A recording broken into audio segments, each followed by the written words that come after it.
Hey, Bulls and Bears YouTube family. It is Wednesday, January 19th, 2022. Homeowners in the U.S. are beginning to lose their lifeline. We're talking about low mortgage rates and the ability to refinance at a lower rate. We're going to talk about what this means and how this is going to impact the overall housing market and other things that we need to look out for in the housing market. So the winds are beginning to shift in the housing market, but it's not as simple as you may think. We're going to talk about that in a few minutes. But recent article here, CNBC, mortgage rates jump again, causing headaches for home buyers.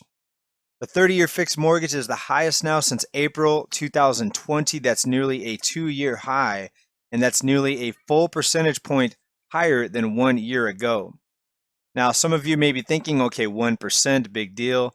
Well, when it's 1% on a $300, $400, $5,000, $1 million home, that can make a big difference in that monthly payment and can really squeeze those ratios that lenders look at to approve mortgages. From this article, lenders are losing a vast amount of refinance business, which had been booming just a year ago when rates were much lower. And listen to this, applications to refinance a home loan were down 50% from 1 year ago. Now, mortgage rates that are ultra low and dropping lower continually is a lifeline for homeowners because it does a number of things. One, as we talked about, it allows homeowners to refinance at a lower rate, which of course helps the monthly payment. But then a lot of them are also, homeowners are a lot of times taking equity out of their homes and using that to pay off other debt or to just help with the overall cost of living and everyday expenses. But also low mortgage rates pushes home prices up, and when home equity is higher, it's much easier to refinance. Now, what is still going to take some time to play out is the effect on home prices, because it's not like the stock market. In the stock market, if you get a bunch of sellers selling, you'll see price corrections that same day. The housing market can take a much longer time to play out, of course. Buying and selling a home, a much longer detailed process, and typically it takes several months to even begin to see price adjustments. But let's talk about what's been happening here with home sellers. The most recent data shows us that home prices are still continually hitting all-time highs, and a change in mortgage rates will definitely not have an immediate noticeable effect on home prices. It takes a while for sellers to see their home sitting on the market for longer and finally start to come down on their prices.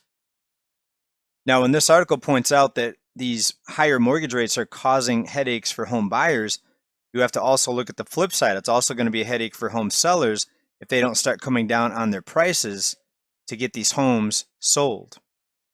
And again, it may take a few months to play out, but if the mortgage rates stay where they're at or go higher, you're going to see this effect multiply. And when the equity slows down, then the refinancing slows down. And that's when homeowners really find themselves in trouble trying to make their monthly bills without the ability to refinance, without the ability to cash out home equity and pay off other debt. And as we know, debt has been skyrocketing to new all-time highs as well. So it's no coincidence that debt skyrockets to all-time highs at the same time as home prices skyrocket to all-time highs, because it takes more continual debt and borrowing to purchase these higher priced homes. So of course you see debt rise and home prices rise at the same time.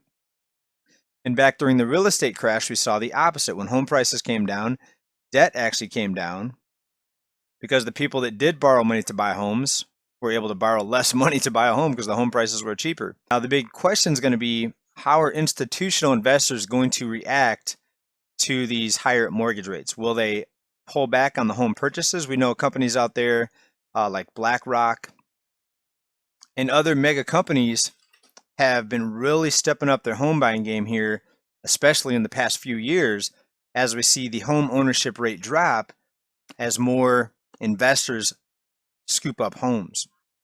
And here's a shot here of the home ownership rate, and we see a 1-year chart here. It has been declining fairly steadily. So will institutional buyers step back from purchasing homes also? Because if they do, that's going to be another leg pulled out from the housing market. And also, if home prices stop rising, that could put a pause on economic growth, because we know a lot of jobs are created when home prices are continually rising. Just look at the remodeling business, because all of the home flipping, the furniture stores, the landscapers, a lot of jobs are created when the housing bubble is continually being blown bigger.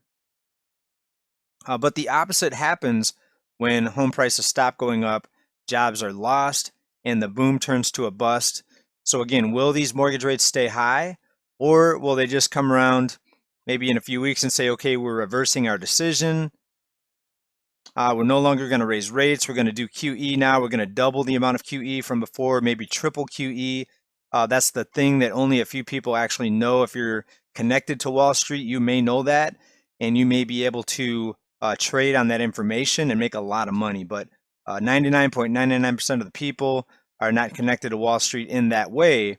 So they just kind of have to sit back and wait to see what happens. All right, so will the boom turn to a bust? Will they allow mortgage rates to rise even higher? Please let me know down in the comments.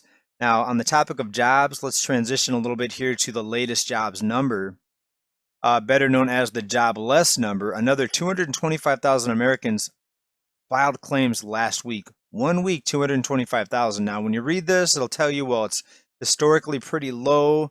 It's near, a several decade low as far as the jobless filings. Well, think about this. One, we have 100+ million out of the labor force now.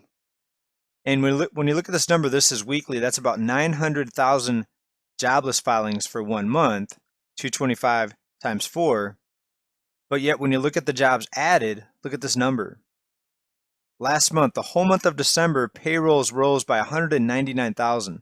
So we're shedding 900,000 jobs about per month and adding about 199,000. But yet the unemployment rate is dropping. Maybe one of you out there can explain to me how that works. I think most of you know.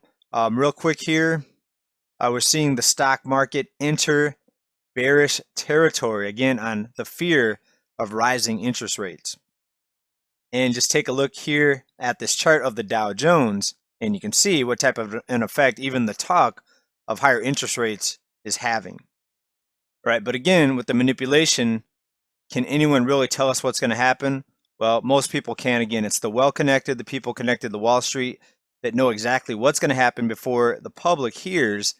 And a lot of people are putting in short positions if they know that the money creators are going to keep talking about higher interest rates, and therefore, of course, the insiders and the well-connected can continue to make money even on the drop in the markets.